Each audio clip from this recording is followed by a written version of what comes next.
All right, everybody. Checking in again here for week 2 of quarantine school. Um, Personal update. I've been doing some gardening. And by gardening, I mean I've started some seeds in my house. I got myself a grow light off Amazon, which I've never done before. I've always been a little bit of an amateur gardener, just growing some stuff in the backyard this year because I have a little bit more time than is typical. I've been a little bit more proactive about it, and I'll hope to get a good veggie garden going pretty soon here. I've also been reading. I jumped into 2 new books recently. I'm reading a book about baseball, and I'm also reading a book about habits. I highly, highly recommend this book here. I haven't finished it yet, but I'm taking a lot away from it.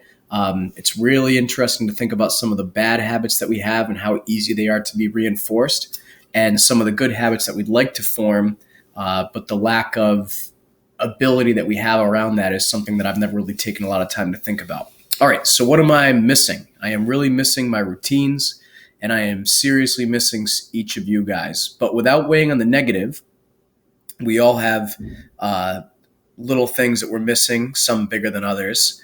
What I want to focus on as a person is things that I'm thankful for. So for this week, I'm really thankful for my health, my family's health, and the fact that I'm getting to spend a lot of time with my son, James. All right, academic update.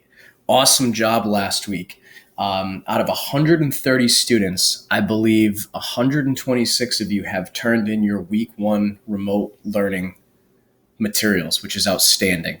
I know that this is kind of a learning curve for all of us, so I really appreciate those of you, which is pretty much all of you, who took the time and effort to get your stuff done and to get it turned in. This coming week, we'll do something a little bit different. I will make your work due on Monday because Sunday being Easter, I don't want you guys at 6:30 saying, "Oh, Mr. Abar has our history work done due tonight." So it's due Monday at noon. But moving forward, it will continue to be Sundays at midnight each week. Grade 9 will be focusing specifically on early World War II, and then we'll get into America's involvement. And for grade 10, we'll be focusing on antebellum slavery. That word antebellum there means before the Civil War. So I probably didn't even need to put that because, of course, the Civil War ultimately ended American slavery. So we're going to do a little activity about Nat Turner and some interesting and thought-provoking lessons around what slavery is and what its legacy is in our country even till today. All right, so this is what I need you guys to do for your check-in today. I would like for you to go down below and to reply with a hobby or an activity that you have taken up over the last month. It doesn't have to be a new one. It could be something that you used to do but haven't had a lot of time to do, given the hustle and bustle of our typical lives. For me, I've gotten back into scale modeling, which I mentioned. This bad boy is one that I just finished up recently, this Corsair airplane here. Here's a tank that I just started the other night. No big deal. Real gangsters make scale models. Am I right? You guys know what I'm talking about. And I have also taken up the hobby of obstacle course design. In this post, you will see an obstacle course that I designed for my son, James, this past week. And if you get a chance to watch the video, it's really enlightening.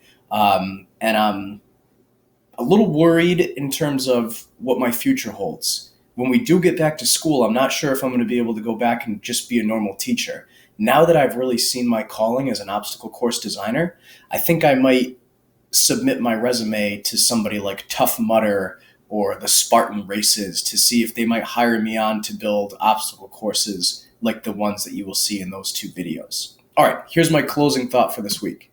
I really like this quote from Marcus Aurelius.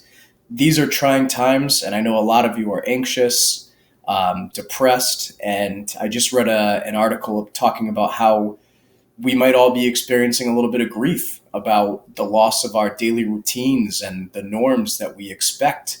But what I like about this quote from Marcus Aurelius is it encourages you to think about what you're thinking about.